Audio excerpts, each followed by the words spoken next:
Bueno, cordial saludo para toda la audiencia. Estamos aquí entonces dando inicio a la siguiente conferencia de Norberto Díaz y Ana Teresa Arceniegas, que nos van a hablar de las realidades expandidas como una guía metodológica para el diseño de proyectos transmedia de no ficción. Bien, se los desconectó por el momento Ana Teresa, Sí, no ya sé se si estaba algo le ha conectando. pasado, pero bueno, Norberto. Tienes la palabra.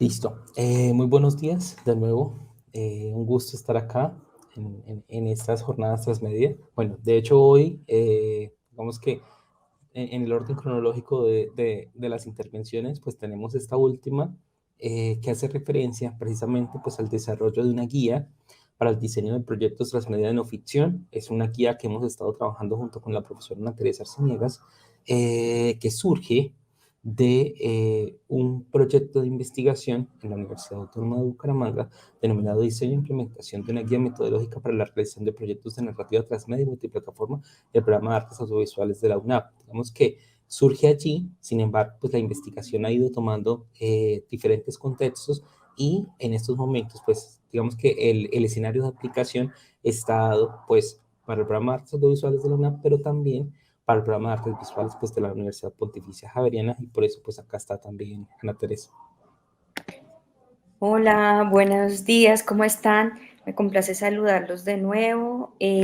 Pues este proyecto, como lo decía Norberto, ha tenido varios antecedentes y entre ellos también dos investigaciones que hicimos previamente. Uno fue con el Fondo de Desarrollo Cinematográfico, en la que hicimos un estado del arte muy general de las producciones que se habían realizado en Colombia y ahí logramos analizar cuáles eran sus características y sobre todo enfatizando en cómo se realizaban las obras transmediales en Colombia. Hicimos unos grupos de estudio con diferentes creadores que nos dijeron de primera mano cómo elaboraban los guiones de navegación, en el caso de los que los tenían, guiones de interacción o cómo planeaban estas obras o cómo se iba expandiendo la propuesta que tenían.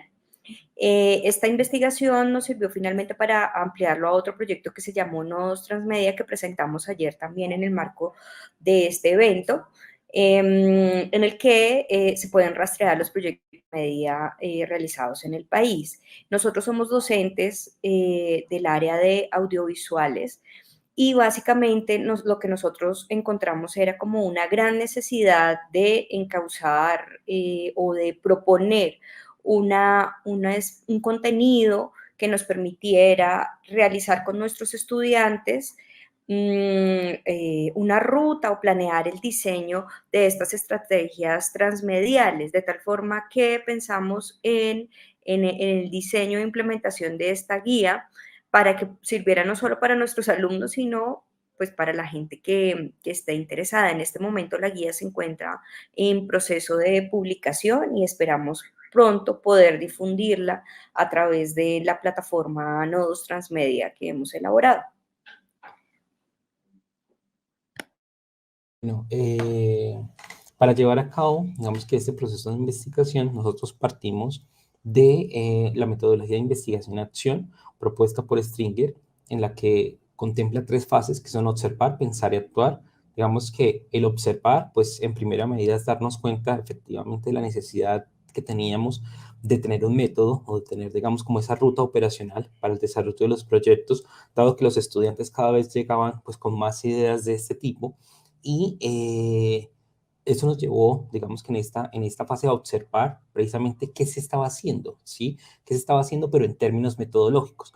Ya con el proyecto, digamos, anterior de nodos, nos dimos cuenta que la mayoría de los realizadores no tenía, digamos, que un método establecido, digamos, que no se guiaban por una metodología. Sin embargo, que en términos académicos nosotros tuvimos la necesidad de primero revisar desde otras áreas qué se estaba haciendo metodológicamente para el desarrollo de estos proyectos. Luego, en la fase de pensar, lo que hicimos fue determinar cuáles eran como esos escenarios donde queríamos que realmente los proyectos, digamos, que se basaran o se enfocaran. Si bien, claramente, digamos que para el desarrollo de estos proyectos pueden existir muchas formas. Aquí digamos que en este caso, lo que hicimos fue puntualizar hacia dónde realmente deberíamos enfocar pues el diseño, y nos enfocamos pues en la no ficción, dado que la mayoría de los proyectos, digamos que se desarrollan al interior de los programas académicos, van más por esta línea.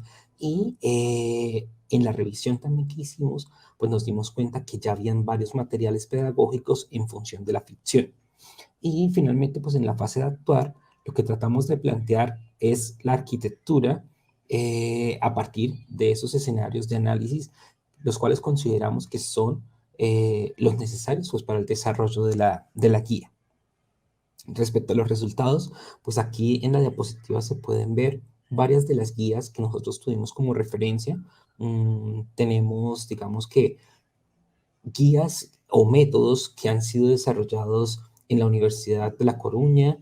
Digamos, hay un taller que se hizo internacional de cómo hacer una Biblia transmedia, de la Universidad Nacional de Córdoba, de la Pontificia Católica de Chile, de la Universidad del Rosario, un trabajo final de máster en la Universidad Oberta de Cataluña, la Universidad Nacional de Rosario, la Pompeu Fabra y la Politécnica de Valencia. Digamos que el enfoque que tenían estas guías estaba más ligado a la ficción y, digamos que, a procesos generales pues, de realización de contenidos. Algo que ha venido pasando, digamos, en el ecosistema transmedia es que cada vez más se puede transmediatizar una historia. Entonces, desde esa perspectiva, digamos que vemos casos de estudio de periodismo transmedia, de educación transmedia, de publicidad transmedia. Entonces, vemos cómo también la misma narrativa va adquiriendo otras formas y otros discursos, y por eso, digamos que nosotros decidimos enfocarlo específicamente a la no ficción, porque consideramos que allí pues hay una oportunidad bastante interesante en términos de lo que se debe o lo que no se puede hacer. A partir de estas guías, pues nosotros lo que hicimos fue determinar hacia dónde realmente debemos enfocar los proyectos. Entonces, desde esa perspectiva, planteamos una guía que tuviese 6 escenarios: la narrativa, las audiencias, las plataformas, las experiencias, la difusión y la planeación. Digamos que con base en estos elementos, tomados también precisamente del análisis que hicimos de las otras metodologías, pero enfocándolo pues hacia la no ficción, podemos tener casi que esa como ruta operacional que queríamos revisar, y que cualquier persona, digamos, que esté en la necesidad o en la, digamos, que en el interés de crear un proyecto transmedia de no ficción, pues lo pueda tener de referente.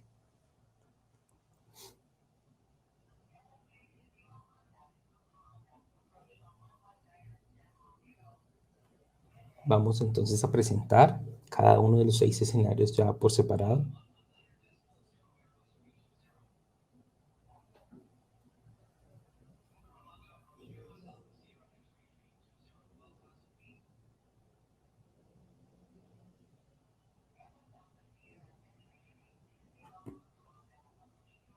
Profesora Ana.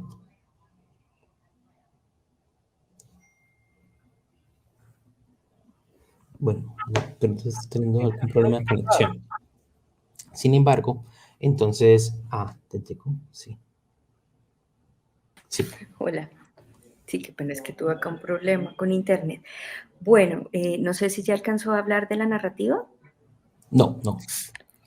Bueno, pues básicamente nosotros consideramos que aunque el documental sea una interpretación creativa de la realidad y en él convergen como otras formas de acercarse a ella desde las prácticas artísticas, la narrativa sigue siendo un eje transversal para estos proyectos y casi que es el pivote sobre el que se puede girar o anclar todo el ecosistema transmedial. Entonces, para nosotros es importante y partimos de ahí en la guía, que primero se tenga claro cuál es el tema, para luego girar o hacer un mapa sobre otras ideas que pueden girar en torno a ese tema y que podrían desencadenar en otras prácticas artísticas, armar un árbol de problemas, establecer un estado del arte, hacer una bitácora de acceso al contexto, ¿no? Con notas de campo, que es más investigación de campo, con métodos que vienen desde la etnografía o de la antropología visual. establecer una sinopsis mínimamente para saber cuál va a ser esa historia, los personajes, determinar cuáles son los espacios y luego ya pensar en los medios y en las plataformas y en establecer un guión de expansión en el que yo tenga mi contenido audiovisual, pero que pueda empezar a anclar o a desplegar los otros productos que voy a mostrar. El tratamiento estético, visual y sonoro es absolutamente importante para nosotros al iniciar este tipo de obras, ¿no? Y pensando ya como en las etapas o en los campos por oficios como montaje, dirección, fotografía, consideramos que debe haber unas propuestas claras. El siguiente componente que nosotros pensamos es, hay que establecer desde el inicio la audiencia, no pensar al final, porque justamente este ecosistema mediático depende de los tipos de audiencias y cada producto o cada práctica artística que se vaya a anclar a la plataforma debe tener pues un grupo específico que responda a un contexto, a unas necesidades y que vaya de la mano con la plataforma. Entonces nosotros pensamos que hay que tener en cuenta pues, la edad, la generación, los gustos, establecer un mapa de empatía también, que es como una estrategia del mercadeo, del diseño, y ese mapa de empatía pues también permite entender quiénes son esos hipotéticos usuarios o espectadores o la audiencia de estas plataformas. Y esto con el fin de hacer luego los testeos dirigidos a ese tipo de audiencia. El siguiente. Y las plataformas, ¿no? La audiencia varía dependiendo de la plataforma, no es la misma audiencia la que ve rápidamente a través de dispositivos móviles a la que está viendo, siguiendo, por ejemplo, una serie de televisión o los que navegan a través de Internet. Varían en edad, gustos y diferentes especificidades. Entonces, establecer la plataforma está completamente anclado a las audiencias. Buscar cuál es la función narrativa de esa plataforma y establecer para qué sirve cada una, adaptar la plataforma al contexto de la historia y entender las especificidades técnicas y tecnológicas de cada una de esas plataformas. No se navega de la misma forma. Técnicamente pues hay que pensarlo también cómo varían esos contenidos y cómo se producen para luego difundirse. El siguiente componente que tuvimos en cuenta es la experiencia ya transmedia, ¿no? ¿Qué ven los usuarios o las audiencias al navegar por cada una de las plataformas? ¿Es clara la experiencia de expansión? A veces no es claro cómo navega uno y mucho menos cómo interactúa con los contenidos, cómo se conecta una plataforma con otra plataforma, cómo paso, qué contenido veo diferente en una plataforma de la otra, o realmente veo lo mismo en cada una y va dirigida al mismo público. Creo que son consideraciones que hay que tener en cuenta. Los mapas de navegación y de interacción son absolutamente importantes en este tipo de proyectos y creo que ahí nos acercamos también a métodos más cercanos al diseño y no a cómo estamos considerados a trabajar en realización audiovisual. Y en esa medida, pues hay que entender que la interdisciplinaridad es fundamental y también un poco, yo diría que también la transdisciplinariedad, porque hay que apropiarse de los métodos, del cómo trabajan en otras áreas de conocimiento para poder traerlo a un diseño de experiencia dentro de los transmedia. El siguiente, la difusión. Entonces ya creo que aquí nos entramos más en el terreno de otras disciplinas como el mercadeo y la comunicación, ¿no? Yo creo que hay que tener clara una propuesta de difusión y comunicación del proyecto, tanto en medios digitales como análogos.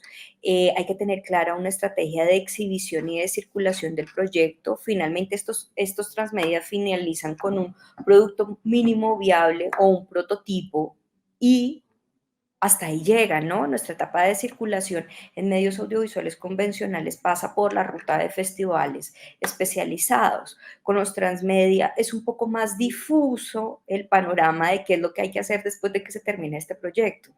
De ahí que se necesita una estrategia de comunicación, de circulación en festivales especializados, que también los hay, por supuesto, y en pensar cómo darle sostenibilidad al proyecto para que no desaparezca con el tiempo. Entonces creo que esa etapa que viene después de finalizado el prototipo inicial es absolutamente importante para que el proyecto pueda seguir, sobre todo en el caso también de los proyectos transmedia colaborativos o participativos, pues es fundamental que se tenga claro cómo se va a nutrir o cómo se va a robustecer el mismo proyecto con el material o la participación de los que envían los usuarios. Y la planeación, en este sentido pensamos mucho en lo que en audiovisual significa la producción, ¿no? Cómo establecer esas relaciones y esos lazos de un equipo técnico y artístico que necesariamente tiene que ser interdisciplinar y venir de diferentes roles para que puedan trabajar en el proyecto. Cómo establecer esos acuerdos de derechos de autor que también son difusos y diversos, cómo se establece el plan de trabajo, que nunca en los proyectos transmedia es en forma de escalera, como suele ocurrir en un cronograma clásico de una obra lineal audiovisual, ¿no? En un proyecto transmedia se solapan las etapas, hay que hacer testeos al mismo tiempo que se finaliza un producto y empezar con el siguiente y con el siguiente. Entonces ese plan de trabajo es muy distinto y asimismo pues va a ser el plan de financiación que también por etapas y que también se puede distribuir en diferentes productos. No es lo mismo hacer un cómic que hacer un proyecto en realidad virtual y hacer una exposición fotográfica o un concierto, ¿no? Son naturalezas distintas y el plan de trabajo y el plan de financiación debe ser asimismo distintos. También si se piensa que alguno de los productos va a tener un retorno económico o ayudar a autofinanciar el proyecto a largo plazo, pues hay que preverlo. Es una estrategia de producción en general. El prototipo funcional con el que finalizan estos proyectos, pues debe también pensarse cuál sería la siguiente etapa, ¿no? Y establecer estos test de navegación, de usabilidad e interacción que son imprescindibles para ver por dónde va cogiendo el proyecto y por dónde puede mejorar también. Y bueno, hasta ahí. Listo, listo. Bueno, algo importante a mencionar acá como resultado de este proceso, como lo decía la profesora Ana Teresa, es que la guía en estos momentos pues, se encuentra en proceso de publicación. Es una guía que va a estar abierta a que cualquier persona interesada, digamos, en producir un tipo de proyectos transmedia no ficción pueda acceder a ella. Va a estar, digamos que enlazada también pues, al proyecto Nodos y digamos que una de las ventajas en términos ya de ver como todo el proyecto en términos globales es que las personas pueden conocer primero, digamos desde el documóvil o desde el documental interactivo, acerca del ecosistema, entender cómo funciona y revisar qué se ha hecho y también diseñar un proyecto. Digamos que esos es como los tres enfoques o las tres áreas que nosotros estamos buscando promover. De esa perspectiva, entonces, en estos momentos, digamos que la fase central pues está establecida en la publicación de la guía para que también se pueda implementar en otros escenarios académicos. Sabemos que igual hay un interés por parte de diferentes programas académicos para el desarrollo de estos proyectos, entonces sería muy chévere también como que poder hacer nosotros, digamos, ese acompañamiento en términos de poder aplicar la guía y también ver cómo se empiezan a fortalecer y a, pues, a formalizar diferentes procesos creativos y metodológicos en torno pues, a las narrativas transmedia. Muchas gracias. Muchas gracias a ustedes. Yo creo que ustedes son muy juiciosos con el manejo del tiempo, muy precisos con el manejo de ese tiempo. Bueno, pues nada. Yo tengo una pregunta y tiene relación con la charla que yo di ayer. Ustedes están hablando de técnicas para la realización no pues de producciones de no de no ficción, perdón, de no ficción. ¿Qué futuro le ven ustedes a la transmedia de carácter educativo en Colombia? Pues yo pienso que realmente de una u otra forma todo está enfocándose pues hacia esa parte. ¿Por qué? Porque digamos que el mismo consumidor, el mismo espectador ha ido cambiando sus modos en términos de participación, en términos de generación de diferentes contenidos. Entonces, de esa perspectiva, lo que brinda, digamos que el ejercicio de realizar transmedia en educación es más enfocado hacia el diseño de experiencias. Y en ese diseño de experiencias, pues claramente va a haber un rol más participativo en el espectador, y eso es lo que se está buscando en estos momentos. Digamos que no se tenga simplemente un rol pasivo en términos de ver y ya, sino que generen, digamos que más participación, más interacción, que ellos también puedan aportar, digamos, en el desarrollo de contenidos, y ahí yo siento que está como la riqueza también en términos del aprendizaje mismo.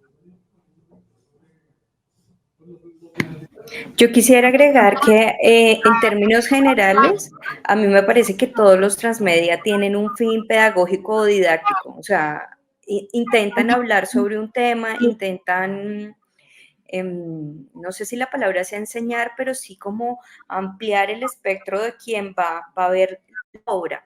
Entonces, en ese sentido, yo creo que la gran mayoría de obras transmedia sí tienen ese componente didáctico. Ahora, dentro de una clasificación que uno puede hacer de un transmedia educativo producido por instituciones educativas o quienes estamos en instituciones educativas, digamos que nuestro análisis preliminar en la primera investigación es que aunque el contenido era muy robusto, en términos de diseño era un poco pesado, ¿no? Se pensaba más en el contenido que en la forma y experimentaban mucho menos como en plataformas, experimentaban mucho menos con otras obras expandidas como, no sé, realidad virtual o que fueran más cercanas a las prácticas artísticas. A veces son como más expositivos que interactivos, es lo que quiero decir. A ver, yo les amplío la pregunta un poquito, o digamos, la contextualizo. Yo diría que cualquier proyecto que se inscribiese dentro de una narrativa transmedia de carácter educativo tendría que tener como metodología el constructivismo, y un constructivismo muy participativo por parte de estudiantes. Entonces, imaginemos que la enseñanza de la historia se pueda realizar, por ejemplo, a través de proyectos en donde los estudiantes narren la historia de su comunidad, por ejemplo, de un barrio de la ciudad, ¿cierto? Entonces, ¿quiénes fundaron el barrio? ¿Cómo lo fundaron? ¿Qué personajes permanecen en el barrio? Más o menos cómo ha sido la historia, si existe una acción comunal en el barrio, cuáles han sido las realizaciones que ha tenido. Y a través de narrar y contar, todos los jóvenes, los pelados llevan hoy en día una cámara en el móvil, ¿sí? Llevan una grabadora en el móvil y tienen acceso a recursos informáticos, de manera que podría de alguna manera narrarse o aprenderse más bien el sentido de lo que significa la historia a través de un ejercicio práctico en donde se está narrando y contando una historia. No sé, es un ejemplo que se me ocurre como para tratar de contextualizar el concepto. Sí, claro. De hecho, ahí tú lo dijiste, y es que la oportunidad está es en lo que ellos ven y en lo que tienen a su mano, ¿sí? Entonces yo siento que ahí, pensando un poco en la construcción narrativa de los proyectos, pues claramente hay que pensar primero quién es la audiencia, porque yo siento que eso también va a determinar qué plataformas y cómo mismo, digamos, que se diseña la experiencia. No sería lo mismo, digamos, pensar en ese proyecto en jóvenes de 12 a 15, de 15 a 18, de 18 a 25, de 25 a 35, porque los modos de consumo también son súper diferentes y los intereses también. Entonces podemos, digamos, que tener un contexto determinado, que en este caso es la historia del barrio, pero la forma en cómo se aborda ese contexto siempre va a estar determinado, también es por el tipo de persona que lo esté abordando, y en este sentido, de los medios y de las plataformas que también puede utilizar. Muy bien. No sé si alguien de la audiencia quiere formular una pregunta a Ana o a Norberto, o a ambos, ¿sí? Bueno, y si no, agradecerles la presencia tan importante que han tenido ustedes dos en este evento. Les cuento que ya esto es un aviso parroquial. En el transcurso de esta semana estaremos haciéndoles llegar el certificado de participación en el evento de las 3 conferencias que nos han dado. Nada, agradecerles muchísimo la participación y la colaboración que han tenido para con este evento. Y invitar también al público a que se conecte a la siguiente conferencia, que es Diario de Motocicletas, Historias Ambientales contadas por moteros del Politécnico Jaime César Caraví. Muchas gracias, Norberto y Ana. Muy gentiles. Bueno, hasta luego, muchas gracias.